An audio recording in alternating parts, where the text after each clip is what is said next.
Hello and welcome to Sport Tonight. I'm Cecilia Omaogbe. On Sport Tonight today, we will just have 10 minutes as usual. It's a Wednesday, so we're going to be having 10 minutes to talk about the latest happening in the world of sport. But we're starting with NWFL, of course, the Super 6. We have all the teams completed. FC Robo had to join the likes of Edo Queens, Confluence Queens, Bayelsa Queens, Delta Queens, Rivers Angels, joining them in the Super 6. And they did that in style, the way they defeated Confluence Queens, already booking a slot in the Super 6 last weekend. They trashed them 4-0. But then let's just take a look at what is like the results that happened this evening across centers in Nigeria, starting with the game between Bayelsa Queens and Niger Ratters. It was 3-0, so Bayelsa Queens signing off in style. Delta Queens and Rivers Angels, so Delta Queens maintained their unbeaten run all through the season, so they ended up not losing a game at all. It was a draw against Rivers Angels, both sides already booking a slot in the Super 6. Heartland Queens and Royal Queens just playing to stay on. Heartland Queens beating Royal Queens by a lone goal. So flip over to Group B. Nasarawa Amazon, yes, it was a 5-0 over Adamawa Queens, but then it was a little too late for Nasarawa Amazon because they missed out of the Super 6 slots. And the game between FC Robo and Confluence Queens ended 4-0, with, of course, FC Robo booking that last slot for the Super 6. And then Abia Angels and Edo Queens, that game will be played tomorrow at 8 a.m. simply because as at 30th minute of the game, the rain was too much, and so the officials had to postpone that game for tomorrow morning. And that's when the game will be played to be concluded. 30 minutes into it was still goalless between Abia Angels and, of course, Edo Queens. That game, because of that, temporarily you have FC Robo topping the group. Yeah, interesting. We know how they started this season. They started very low. We're even thinking they may not make it to the Super 6, but somehow they were able to pick it up and they got that. And in this particular game that was played in Lagos today, it was Folashade Ijamili-Suyin who scored 2 goals for them. The 44th minute, that was when it opened the scoreline, before she also doubled her lead in the 74th minute. But Rukayat Shobowale scored in the 46th minute, and Rukayat Oladiti also scored, making it in that 57th minute. And that's where you have FC Robo booking a slot in the Super 6. So when we have the table ready by tomorrow's program, you see that maybe at that time would have changed, but temporarily FC Robo on 22 points after the final round of matches. Same goal difference with Edo Queens, who are also on 22 points, but Edo Queens are second, same goal difference of 13. That's what this team had. So by tomorrow, we'll bring you updates and, of course, interesting comments coming from the coaches and players. All right, let's leave this one and quickly talk about what we were talking about yesterday on the show, which happens to be Nigerian Football Federation saying that they will constitute boards for all the leagues, the NWFL, the NNL, the NLO, and of course the NPFL. But right now they've clarified and reiterating that they will not be constituted the board for the NPFL because the IMC, they still have the mandate to run the league till the end of the season. So they will be considering that after their tenure expires. So according to the statement from the Nigerian Football Federation this morning, stating that they will not be constituting any board for the NPFL. IMC will continue to run because at the last time they wanted them to continue running the league until the end of the season. So that's the story. Them reaffirming that, well, IMC, they've got the mandate. That's the interim management committee that was constituted last year. They have the mandate to run the league till the end of the season. Maybe after the season, that's where they will think of having a new board for the NPFL. But presently now, they will continue running the league for the Nigeria Football Premier League. All right.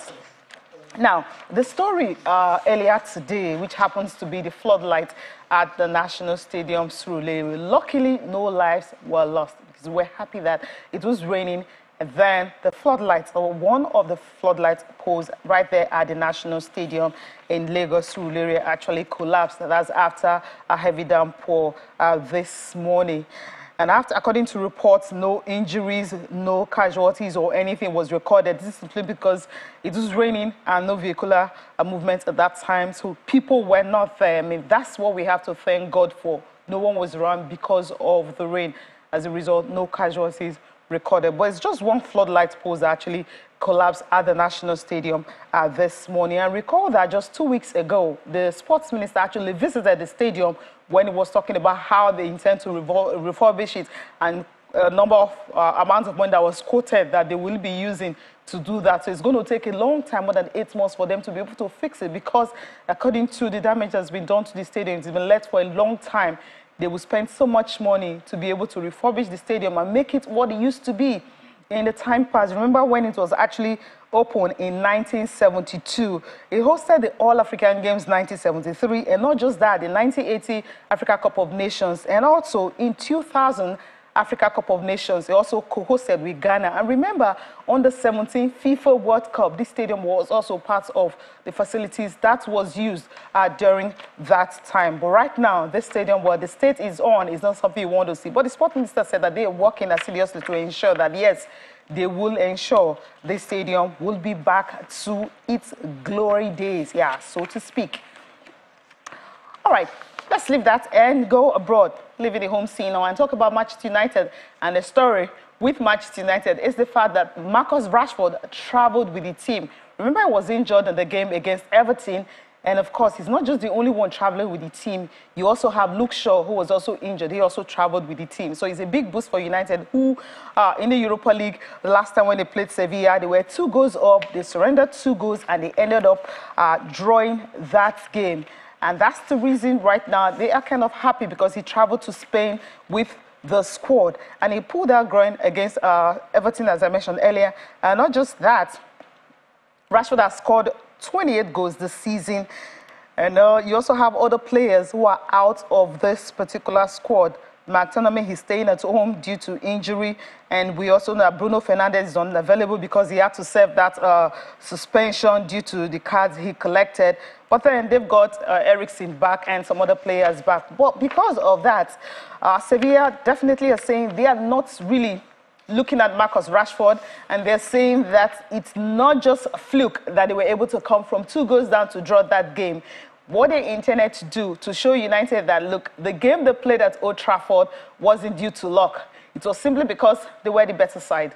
Let's take a listen to them. I don't think it was an aspect of luck. I think we on the pitch, we felt the dominance, especially the last block of the game. I think it didn't matter if an injury player got out or not got out. Like, we felt on the pitch like we were close to scoring the goal, and especially like the coach said after the first one, you felt the fear of Manchester going more back. Physically, they couldn't bring like what they brought in the beginning of the game, and like that was for us the opportunity to go for the second, and what I said before, like even the third. In my opinion, if the game was 5 minutes more, we would have scored the third one. And they could have scored more. Varane was injured. They had injuries in that game, but it wasn't due to luck. We'll find out tomorrow night and see if United can also make a comeback and get into the semi-finals of the Europa League. Remember, they won the Carabao Cup this season. They're still on the other front, yeah, Europa League and the FA Cup also. They're playing Brighton in the FA Cup semi-finals. And finally, we'll talk about Frank Lampard. He says people shouldn't write off Chelsea due to the poor run they've had. They've spent so much money, bringing in so many players. 3rd manager this season, so hopefully next season they will have a better time. Let's take a listen to Frank Lampard talking after the game, the loss to Real Madrid for aggregate in the UEFA Champions League. We can't be too short-term with it. I think there's obviously places that we want to improve as a club, and I think maybe the level of game tonight shows that, because we played a good game and we lose. So I don't think it's time to jump too far ahead of the step that's in front of you. The step in front of us is 7 games in the Premier League to show that performance, because that's the standard. And of course, the end bit of being clinical and scoring is absolutely crucial, and that's something we need to address. People will make a lot about this season for Chelsea because we've had so much success, and the reality is this club's going to be back, and it will take work, and it will take maybe a bit of process.